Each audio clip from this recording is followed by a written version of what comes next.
काले अंगूठे वाला चोर एक छोटे से गांव में रघु नामक एक चोर रहता था। वह बहुत होशियार और चालाक था। उसकी पहचान एक काले रंग के अंगूठे से थी जो हमेशा उसके दाहिने हाथ की ऊंगली में चमकता था। लोगों का मानना था कि इस अंगूठे की वजह से रघु को कभी पकड़ नहीं पाया गया। उसका नाम सुनते ही लोग डर जाते थे, लेकिन कोई भी उसके बारे में ज्यादा नहीं जानता था।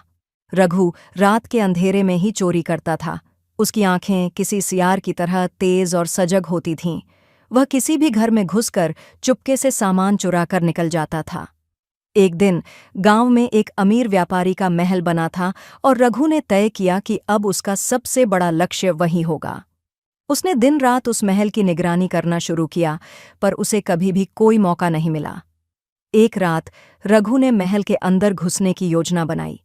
जैसे ही वह महल की दीवार फांदकर अंदर घुसा, उसका दिल तेज तेज धड़क रहा था। उसकी आंखें हर कोने में देख रही थीं, लेकिन महल के अंदर कुछ अजीब सा महसूस हो रहा था। हर चीज में कोई रहस्य था। हर कमरे में कुछ न कुछ आवाजें आ रही थीं, जैसे कोई उसे देख रहा हो। वह एक कमरे की ओर बढ़ा और अचानक उसे महसूस हुआ कि किसी ने उसका पीछा किया है। वह फौरन मुड़ा और छिप गया, लेकिन कमरे में अंधेरे से बाहर निकलते ही उसने देखा कि व्यापारी खुद खड़ा था। हाथ में एक जलती हुई मोमबत्ती और चेहरे पर एक खौफनाक मुस्कान थी। व्यापारी ने कहा, तुमसे उम्मीद थी रघु। रघु चौंक गया। उसे कुछ समझ में नहीं आया। व्यापारी ने कहा, तुमने एक गलती की है।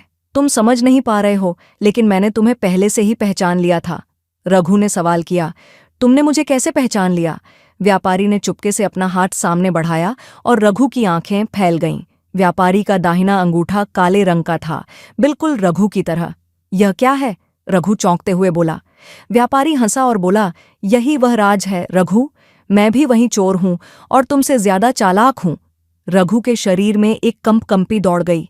व्यापारी ने कहा, अब तुम्हें यह समझ में आ गया है कि चोर का रास्ता कभी सुरक्षित नहीं होता।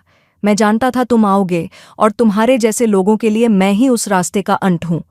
व्यापारी ने रघु को धीरे धीरे फंसा लिया और अंततः उसे पकड़वाया। रघु समझ गया कि जो लोग दूसरों की चोरी करने की योजना बनाते हैं, वे खुद कभी न कभी अपनी ही जाल में फंस जाते हैं। कहानी से शिक्षा: जो दूसरों का नुकसान करने की सोचता है, वह अंत में खुद ही नुकसान उठाता है।